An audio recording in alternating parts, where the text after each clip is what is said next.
John's Gospel, it's well known that John begins his report about the Christian faith by saying, in the beginning was the Word. The translations there are misleading you when they put a capital W on that word logos, asking you to believe that that is a second person distinct from God the Father. That's not true. The Word of God does not require a capital until it, the Word, becomes a human being. Then that's Jesus, as we know. Jesus then is what the Word, small w, became. He's what the wisdom and Word of God became. Jesus himself is a human being. We'll show this in John 1 and verse 5. We learn of the light, and that's a neuter word in Greek. Avto is the pronoun, a neuter pronoun. However, when we get to verse 10, that light has become a human being. He's now in the world. And John has shown that by changing the pronoun into a masculine, avton. So the light, which is really neuter grammatically, is given the gender of a person, avton masculine, in John 1:10.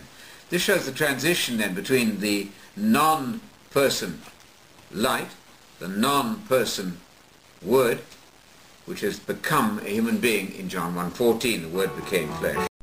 Now I want you guys to ask yourselves, why did he cut off his little text there at verse 10? He was in the world, period.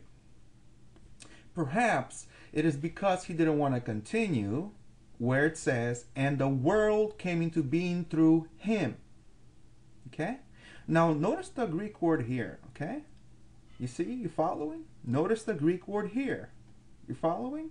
The same, isn't it? The same, isn't it? Yep, it's the same. So, because it says the Word, that it must be a it, therefore, because it says the light, it must be a it also. Yet, who did John the Baptist witness to? Did he witness to an it or to a he, a him? And likewise, if this is a it right here, then John the Baptist is a it also. You don't like that, do you? Now, notice it says the world came into being through him. Who is the him that John the Baptist witnessed to? Notice even Anthony includes verse 10, that he was in the world. But he cuts it off because the rest of the verse goes against his theology and his argument. Because why? Because the world came into being through the light. What else did the world come into being through? The Word, right? All things came into being through him. I guess that would include the world, wouldn't it? All things came into being through him.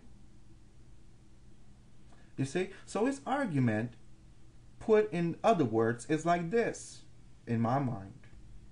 My grandpa Bernie taught me this. Pull my finger. Oh.